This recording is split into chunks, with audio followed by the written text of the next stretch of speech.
رزق اللہ نے دینا ہے اور اللہ دے گا۔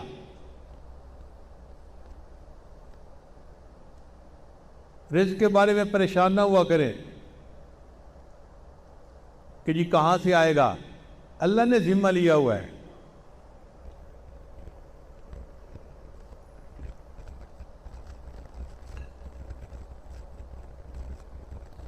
ایک مرتبہ ایک آدمی میرے پاس آیا، بہت اچھی پرسنالٹی تھی، لکھا پڑھا بندہ نظر آتا تھا، مگر زاروں قطار رونے بیٹھ گیا، آنسو ٹپ ٹپ گر رہے تھے۔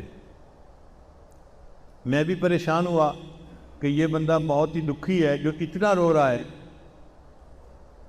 خیر تھوڑی دیر کے بعد میں نے ان سے پوچھا کہ جی آپ بیٹھے رو ہی رہے ہیں، آپ کوئی بات کریں۔ اس نے کہا جی میں ایک گورنمنٹ آفیسر تھا اور ان دنوں گولڈن شیک ہینڈ والی ترتیب چلی تھی کہ گورنمنٹ کہتی تھی کہ جو بندہ اپنی ریٹائرمنٹ لے لے گا ہم اسے منافع بھی دے دیں گے اور وہ پھر کوئی اور کام کر کے اپنی زندگی گزارے۔ گورنمنٹ کو فائدہ یہ تھا کہ ورکر کم ہو جائیں گے اور ورکر کو فائدہ یہ تھا کہ ایک ہی وقت میں پیسے مل جائیں گے تو مکان خرید لیں گے، بیٹی کی شادی کر لیں گے، یا فلاں کر لیں گے یا فلاں کر لیں گے۔ وہ کہنے لگا کہ مجھے تقریباً 16 لاکھ روپیہ ملے جو بینیفٹ کے تھے۔ میں نے اور بیوی نے مشورہ کیا کہ ہم اس کو رکھ دیتے ہیں اور اپنے گزارے کے لیے میں کہیں پہ جاب کر لیتا ہوں چھوٹی موٹی، اور روٹی ہم کھا ہی لیں گے اور یہ پیسے بچوں کی تعلیم اور ان کی شادیوں کے کام آئیں گے۔ کہنے لگا کہ میرا ایک دوست تھا، میں نے کئی باتوں باتوں میں اس کو بھی بتا بیٹھا کہ مجھے گورنمنٹ سے 16 لاکھ ملے ہیں اور میں نے رکھ دیے ہیں۔ اب وہ بندہ میرے پیچھے پڑ گیا کہ ایک کاروبار ہے اور بڑا نفع ہے، اس میں بڑا فائدہ ہے، اس میں بڑا فائدہ ہے، اور اگر تم پیسہ لگاؤ تو محنت میں کروں گا اور تمہیں گھر بیٹھے بٹھائے پیسے مل جائیں گے۔ کہتا ہے کہ مجھے ڈر تھا کہ نہیں، تو میں اس کو نہ کرتا رہا۔ بالآخر ایک دن میری بیوی نے پوچھا کہ کیا مسئلہ ہے، تم کسی گہری سوچ میں ڈوبے نظر آتے ہو، کیا پریشانی ہے؟ تو میں نے اسے بتا دیا کہ میرا ایک دوست ہے، وہ مجھے کاروبار کے لیے کہہ رہا ہے۔ بیوی نے مشورہ دیا کہ آپ ایسا کریں کہ اس کو 16 لاکھ نہ دیں، اس کو 8 لاکھ دے دیں اور دیکھیں 8 لاکھ کا وہ آپ کو کیا فائدہ دیتا ہے، پتہ چل جائے گا 1 سال میں۔ تو اگر نقصان ہونا ہوا تو آدھے پیسوں میں ہوگا، پورے پیسوں میں تو نہیں ہوگا نا۔ کہتا ہے مجھے بات اچھی لگی اور میں نے 8 لاکھ روپیہ اس بندے کو دے دیا۔ اس بندے نے کہا تھا جی آپ کو ہر مہینے 25-30 ہزار مل جایا کرے گا۔ اب ہر مہینے کی پہلی تاریخ کو وہ ہمارے گھر آ کے کیش یا چیک وہ دے دیتا۔ میں نے ایک چھوٹی موٹی جاب شروع کر لی اور ہمارا گزارا بہت اچھا ہو گیا۔ 25-30 ہزار ادھر سے آ جاتے تھے، باقی ادھر سے مل جاتے تھے اور ہم آرام کی زندگی گزارے۔ 1 سال پورا اسی طرح گزر گیا۔ تو میری بیوی نے کہا کہ یہ تو بڑا اچھا کاروبار ہے کہ جس میں اتنے پیسے دینے سے ہمیں ہر مہینے اتنے پیسے مل جاتے ہیں۔ سال گزرا تو میرے دوست نے کہنا شروع کر دیا کاروبار تو بہت اچھا ہے لیکن ہم نے پیسے تھوڑے لگائے ہیں، اگر اور زیادہ لگا دیں تو اور نفع ہو جائے گا۔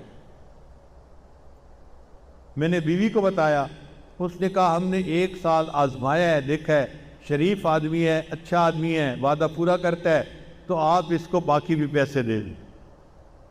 کہتا ہے میں نے اس کو باقی 8 لاکھ بھی دے دیے۔ اب باقی 8 لاکھ دینے کی دیر تھی، اس نے تو نگاہیں بدل لی، فون میں بات کرنی چھوڑ دی، میں مصروف ہوں ابھی کال نہیں لے سکتا، میں بعد میں کال کروں گا، میں یہ کروں گا، میں وہ کروں گا، اور جو ہر مہینے پیسے دیتا تھا وہ بھی اس نے ڈیلے کرنا شروع کر دیے۔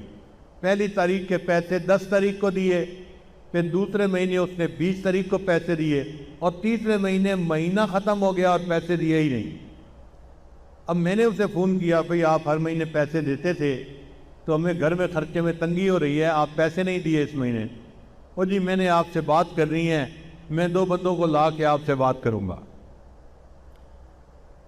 اب بات اس نے کیا کی، اس نے کہا جی کہ مجھے تو کاروبار میں نقصان ہو گیا ہے اور 16 لاکھ کے 16 لاکھ ختم ہو گئے ہیں، تو میرے پاس تو پیسہ ہی نہیں آپ کو دینے کے لیے۔ اور جو بندے لے کے آیا تھا وہ بھی اسی کے سائز کے تھے، اسی طرح کے، وہ بھی مجھے سمجھانے لگے اور کہنے لگے کاروبار میں لاس بھی ہو جاتا ہے، پروفٹ بھی ہو جاتا ہے، اب آپ نے اگر 1 سال پروفٹ کھایا ہے تو لاس ہو گیا تو لاس کو بھی برداشت کر لو۔ کہنے لگا میں بڑا پریشان کہ میرے 16 لاکھ روپے غبن ہو گئے، ختم ہو گئے۔ کہتے ہیں اس سے میں مقدمہ تو کر نہیں سکتا تھا، نہ میں لڑ سکتا تھا، وہ لڑائی میں مقدمے میں مجھ سے زیادہ تیز تھا، لیکن مجھے گلٹ تھا اندر ایک میرے صدمہ تھا کہ یہ میرے بچوں کے لیے پیسے تھے، میں اس کو محفوظ رکھتا تو بچوں کی پڑھائی میں کام آتے، بچوں کی شادیوں میں کام آتے، میں نے بچوں کے پیسوں کو ضائع کر دیا، لہذا میں نے خود یہ غلطی کی۔ کہنے لگا کہ اب میرے اندر اتنا گلٹ ہے کہ بس ہر وقت آنسو بہتے رہتے ہیں اور مجھے سمجھ نہیں آتی کہ میں کیا کروں۔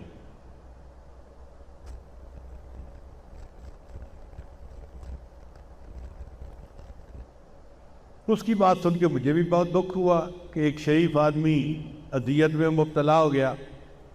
میں نے اسے تسلی دی، پھر تسلی دے کے میں نے اس سے پوچھا کہ مجھے یہ بتائیں کہ آپ کا رزق کہاں پہ ہے؟ کہنے لگا کیا مطلب؟